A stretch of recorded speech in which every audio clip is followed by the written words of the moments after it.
Festival comes around. Speaking of Nicky Henderson, stunning stuff in the Fighting Fifth. Back-to-back wins for Constitution Hill. The ground was never going to be an issue for him. Of course, he sailed through the mud in the Tallworth Hurdle and does the exact same thing at Sandown at the weekend. What's that, Jonathan Frakes? It never happened. It's fiction. It's an urban legend that never happened. No way. Not this time. Not this time. You're wrong. Not this time. It never happened. She followed him home as well. Lovely 1-2. Lovely 1-2 for the Arnold boy. That's just good to get a spin into them. Not So Sleepy, 9-1, becomes the oldest winner of the Grade 1 Fighting Fifth in its 54-year history. Shout out to Hughie Morrison and the team. It's his second win in the race after dead heating with former champion hurdle winner Epiton back in 2021. First of all, thoughts on Constitution Hill being withdrawn? Katie. Look, I think a lot of people have their own opinions on this, but at the end of the day, Nicky is the trainer, and ultimately the decision lies in his hands. And whatever I thought you were going to say Nicky is Nicky. Whatever he thinks is best for the horse, he's obviously got the best interests for the horse at heart. I can see two sides of the story. Bottomless ground a couple of weeks before Constitution Hill's next run wouldn't be ideal if the main aim of this side of Christmas or the rest of the year was the Christmas hurdle. Then you wouldn't want to see him run on bottomless ground at this point,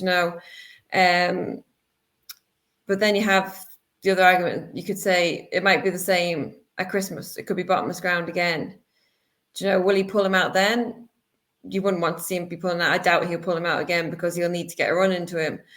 But, people can be arguing, why is he pulling him out on, if there is the same ground at Christmas, why is he pulling them out on the same ground? There is that argument to say he should be running them if he's going to run him on the same ground. But look, you don't want them to be leaving their races in Sandown at this start of the season. So I can see that point. However, there is horses in Ireland running on bottomless ground on their first runs, and that doesn't seem to have any adverse effects on them. So, it's kind of 50-50, but the ultimate decision lies in Nicky's hands, and we can't really do anything about it, unfortunately. He decided not to run the horse, and that's that. George? Yeah, I think ultimately the only question, I don't think it's that he's worried about the horse having a hard race on heavy ground as it affects his whole season. Effectively, it's just a question that he's prioritising the Christmas hurdle over this. Whether that should be the case, whether you should be prioritising one Grade 1 over another is a different argument. But I can see the logic of, if he has a hard race on heavy ground at Sandown, it might jeopardise his chance of winning the Christmas hurdle. I think the reason then, if he goes and runs on heavy ground, like you say at Kempton, you have lots of people go, oh, it was heavy at Sandown. Differences between if he had a hard race at the weekend, he's only got a few weeks to get over it before the Christmas hurdle, which we've got to assume is his main target for the first half of the season. If he then goes to the Christmas hurdle, has a hard race on heavy ground there, he's got the best part of 3 months to get over it before the Cheltenham Festival. That's the basic point, I think, is he's prioritised the Christmas hurdle over this. It's a shame because we don't get to see these horses often. It's a different argument whether you should be prioritising one race over another, and if it really matters at all if he gets beaten in the Christmas hurdle, which I don't think it does. If you want to keep the horse unbeaten, he's doing his job. If his job is to keep the horse unbeaten, he's doing his job perfectly. If his job is to let the horse be a racehorse, I'm not so sure. Emma Nagel was talking about this on irishracing.com, that it popped up on the tweet machine earlier. And first of all, she was saying her favorite champion hurdler is Hurricane Fly. Shout out Emma Nagel. You live, you die, Hurricane Fly. Absolute goated. And her point was he won 22 Grade 1s. Is Constitution Hill even going to run in 22? And I was agreeing with that. And then it made me... And he got beaten. But it made me look back at what Willie would do with them. He would have 3 prep runs before the champion hurdle, if you're going to call them prep runs. They were really good races. One season it was the Hatton's Grace, what is now the Matheson, and then Irish champion hurdle. Then it became the Moygiana, and so on. the same races are the same. So he was having 3 runs before Cheltenham.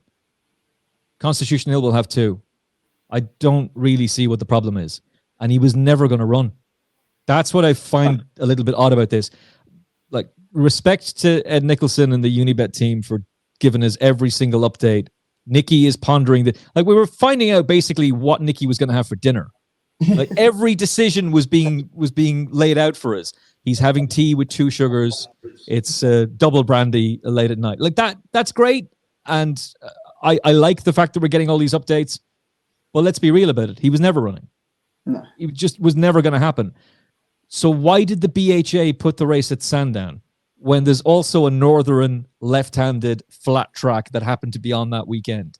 Why was it taken away from Sandown for Aintree? Because Nicky said, oh, well, we wouldn't run him at Aintree because we need Nico to ride him, and Nico has to ride Jonbon as well. So it would have to be Sandown.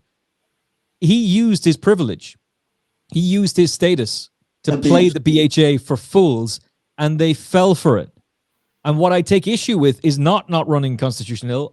I get whether you should prioritize a grade 1 over another. That's a whole other story. But it's going to be 2 prep runs, and that's it. That's how modern. By the way, that's how Honeysuckle was prepared for her 2 champion hurdles. That's what Nicky did with Epatante. That's what Willie did with Faugheen. This is how the modern champion hurdler is campaigned. They get 2 prep runs, and then they win the champion hurdle. That's how it's done these days. I'm not saying I approve of that. For goodness sakes, Auguste Rodin was more aggressively campaigned on the flat, and he has a future as a stallion by Coolmore, as was Paddington, than Constitution Hill. But this is Nicky. Nicky's set in his ways. He's not going to change now. This is what he is, and this is how the horse is going to be campaigned. I don't really have that much of an issue with it. I do take an issue with Shishkin, though. I think he should Why did he make such a big thing about it? He had to get a prep run into him. It was going to be the rehearsal chase under top weight. Then it had to be the fighting fifth, and it was the perfect race for him. And as William Kennedy said on Thursday's show, why is he not running in the Tingle Creek? He's a King George prospect. Run him over fences. No, we're going to run him in a 2-mile hurdle race. Actually, we're not going to run anything over hurdles that day. He took out Wilmount, he took out Impostoire and Shishkin and Constitution Hill. But Jonbon, yeah, perfectly fine. I don't have a problem with Constitution Hill coming out, but I do have an issue with the others coming out. Yeah. As I say, with Shishkin, when he made the entry, like some of us laughed. Actually, if it had been run on good ground, I said it was a dreadful idea. But if you're trying to make the horse fall back in love with the game, have him jump off facing the stables. He only has to jump 8 hurdles. They're not going to run him off his legs because it's heavy ground. Even if he had just pulled him up throughout, actually would have been a reasonably enjoyable experience for him just to get him back in love with the game a bit. And especially when you've had the race moved to Sandown specifically for you, to pull both your horses out, I think it's not great form, is it? Especially I think it would have been a nice opportunity for Shishkin to actually go out and enjoy himself. He'd have travelled all over this, like you would have thought. Like I know you don't really know what he's doing, but he'd have won, George. Yeah. With all due respect, he'd have won. No, actually, in fairness, yeah, coming from the back, racing lazily is probably the way to go. Yeah. And Nico could have ridden him. I just think it's a really poor reflection on how the South views the North's racing, because it's a piss take. It is the only way to put it. I'm sorry, but it is an absolute piss take. Can you imagine if, say, I don't know, say if the Christmas hurdle wasn't able to be run and we moved it to Wetherby? It wouldn't happen. Just wouldn't happen. No. We're allowed to nick grade 1s from the North, left, right, and centre. Sorry, George. You're wrong about that. No. I got to pull you up on that. You're wrong. If Nicky Henderson asked them to run it at Wetherby, they would do it. They'd roll out the red carpet for him, and then he'd pull the horses anyway, and everybody else would just be stuck with it. Like, it's a nonsense. And the thing is, no consequences. Nobody at the BHA is going to apologize. No one's going to say. They still get the money. They get the betting levy. They get the media rights. Everybody moves on. And the ground. They ran the race the wrong way round, for God's sake. If it was a right-handed fighting fifth, the horse is rented for a left-handed race, and it was run right-handed about 5 hours from where it should have been run. You have a northern left-handed flat track on the same day, and you decide, let's go to London. North with contempt, and it left a bad taste in my mouth, to be honest. But how many northern race meetings have been cancelled lately that have not been rescheduled, and yet there's been loads of southern tracks that were cancelled, and they've all been rescheduled. Yeah, exactly. Yeah, it seems to be one rule for the south, a different rule for the north, and it's not right. And yeah, the north seem to be improving, doing better and better. I hope Lucinda Russell beats Nikki in quite a few finishes at Cheltenham. Yeah, team. Well, Just let's goes get the. to just goes to show where their kind of priorities lie. Where they want to focus all their attention towards the south, and there's plenty of. I was in Donald McCain's for a few years, and there's plenty of good racing up the north. 10 years ago, so it kind of baffles me a little bit, to be honest. And there's great trainers up there as well. Yeah, there's there is, great race courses, great trainers. They're all. It's not a good time for Northern racing. Let's not pretend it is. But it's not being helped by the BHA, and it's not being helped by their race programming. And then you look into the whole premierization thing. I mean, my goodness. Imagine Wilf Walsh doing that interview with Matt Chapman a couple of months ago, where he says, well, first of all, he was more focused on what was going on the ground and replacing a divot than actually looking at the camera and looking and making eye contact with Matt Chapman, who was asking perfectly reasonable questions. And every time he did ask a question, oh, well, you're a cheeky one, aren't you, Matt? Why are you doing the interview, Wilf? All he wanted to know was, how are you going to fund premierization? How are you going to fund the marketing of this? I think you'll be pleasantly surprised. What we come up with. What he meant there was, Wilf will be pleasantly surprised because he doesn't have a clue. None of them do. They don't have a notion. The more I look into them, and listen, the stuff we did earlier in the season about the sauna bands and the whip bands, I've never been more strong in this opinion. The BHA are littered with a board that has very highly educated people. Never let education get in the way of intelligence. They couldn't organize a piss up in a brewery, and if they did, they'd be a few pints short of it. It's an absolute shambles what's going on in Britain. And if you want to know why is Ireland dominating, why are Irish horses doing so well, why are Irish trainers doing so well, well, have a look at how Irish racing is run. Now look at how British racing is run. Do you see a difference? Yeah. Does it make sense? Crazy stuff. Listen, let's give Not So Sleepy his flowers, shall we? Yeah. It's a good performance from the old boy. He's won really well. It's a scathing indictment of the 2 mile Grade 1 division, but I don't want to be bombarded with some kind of meme that's bashing the Final Furlong from Hughie Morrison, and I have so much respect for Hughie as well. Yeah. It's a great performance from Not So Sleepy. 9 years after he wins on his debut at Nottingham, he's still going strong. It's a lovely performance, and I'm sure Constitution Hill is going to be a little bit nervous about facing him in the Christmas hurdle. Katie. Yeah, look, he always pops up somewhere in the season, doesn't he? He always runs a blinder somewhere, and look, it happened to be on Saturday. It's been a great little horse for connections. I was actually looking at stats for him, and I think he's ran 65 times or something, 111, and something nearly 600,000 prize money. It's quite phenomenal for a horse for 11-year-old. But look, take nothing away from him. It was his day on Saturday. Constitution Hill and Shishkin didn't turn up to run their race, so he made the most of it on the day.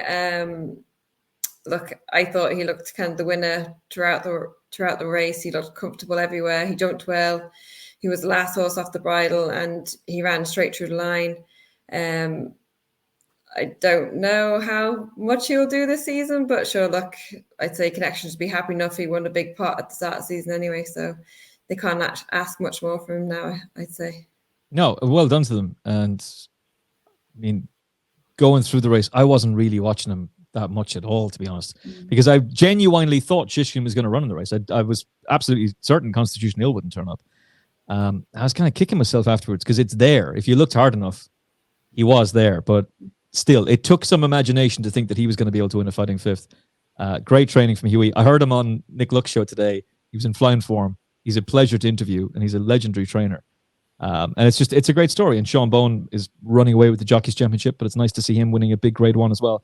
Of the two mares, I didn't think Goshen and You Wear It Well did themselves any favors out in front, but I would take a very positive view of You Wear It Well. Love Envoy, quite hard on herself throughout the race. Now, I know she'd had a bit of a setback after Punchestown, but she was running in snatches. She made it pretty difficult on herself, George. She's ended up finishing second in the end, but this might sound odd. I would take a more positive view of You Wear It Well. I had an initial view of the race when it finished, and I thought I'd wait a couple of a couple of days and look at it with a calmer head. And I just keep coming back to the same conclusion. Like, You Wear It Well spat the dummy at halfway. Love Envoy was never really going. The only horse that travelled through the race was Not So Sleepy, who 2 starts ago won on the flat on heavy ground. I think Goshen's just gone too quick. He's just gone too far. He was never really looked happy. He was being forced the whole way. Love Envoy's actually benefited from not going a yard in the end, because he just come past You Wear It Well and Goshen up the straight. I don't think You Wear It Well. I think she gets 2 miles. She definitely don't get 2.5. And on that ground, I think it rode like 2.5. I think You Wear It Well and Goshen have both just blown up. Let's say Love Envoy. I would like to have seen her travel a bit better, but maybe she's just going to prefer 2.5 on bad ground these days. She's getting a little older now. I always thought she needed every yard of 2.5. But say, take nothing away from Not So Sleepy. He had the toolkit to win this race. He's won on the flat not that long ago at all. He's a strong traveller. He doesn't mind the ground. He was the one horse that was able to travel and keep a racing position and take advantage when You Wear It Well and Goshen eventually blew up. It was a great ride from Sean Bowen as well, but I just think Goshen's just gone too quick and fully expect to have my head torn off in the morning. Niall Houlihan coming up to you as you're trying to go, don't you say it about me in that podcast. I didn't say anything like that to him this morning. I'll say that. I wasn't brave enough. I did run into him and Dave Noonan having a pick together. I said, I'd be careful. I think I had Larry with me. I said, I was seeing as you've won a grade 1 now, David, you'll be right to ride Larry next time out. We don't need this one. He hasn't won a grade 1 in ages. Oh, no. Oh, kick a fella while he's down. He's a good lad. He takes it well. He's a good fella, in fairness. Yeah, he's a lovely fella. But I would agree with you. He went off way too fast. Yeah. It's the only thing. Niall blocks all of us and never speaks to you again.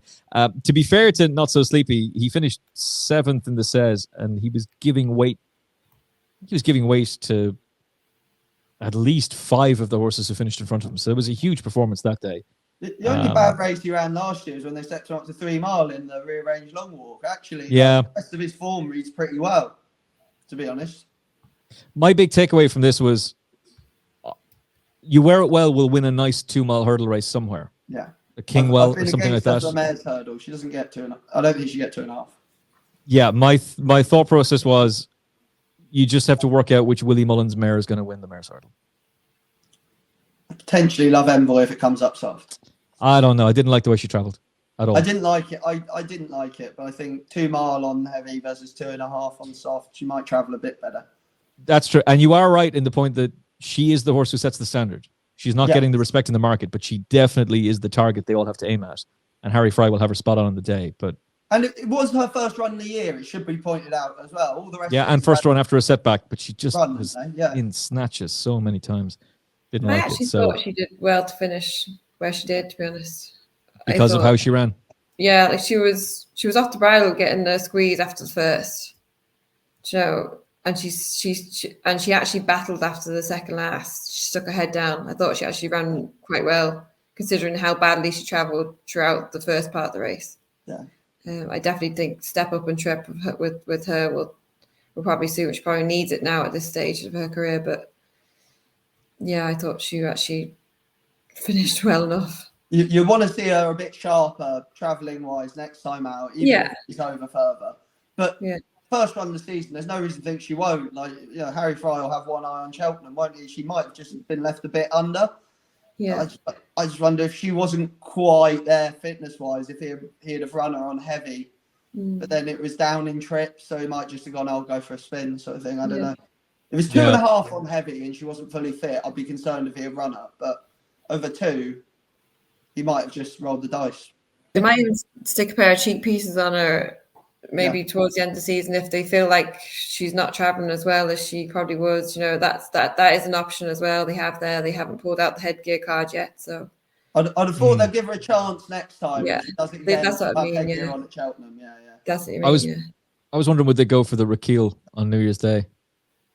Yeah, Yeah, I think she's becoming ground dependent. I think the older she gets, so it would have to come up soft. Yeah.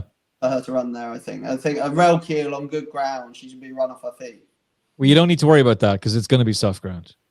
I mean, I don't know if you're aware of this, George, but there was a tornado in Ireland over the weekend. A literal tornado tore through a community and wrecked the place. Ireland is becoming Texas. It's gone absolutely barmy over here. Also, shout out to Ben Aiken, who's a friend of the show and one of the best pundits in the game. He tweeted this morning, Aintree, Chepstow and Navan were all running heavy ground. He was saying that he was going through the actual going figure on Proform, and it was minus 18.9. In other words, extremely bottomless to almost off the scale up to their armpits heavy at Aintree. So if they had run the Fighting Fifth at Aintree, Constitution Hill still wouldn't have turned up. But still, at least it would have been a grade one in the north, and properly so.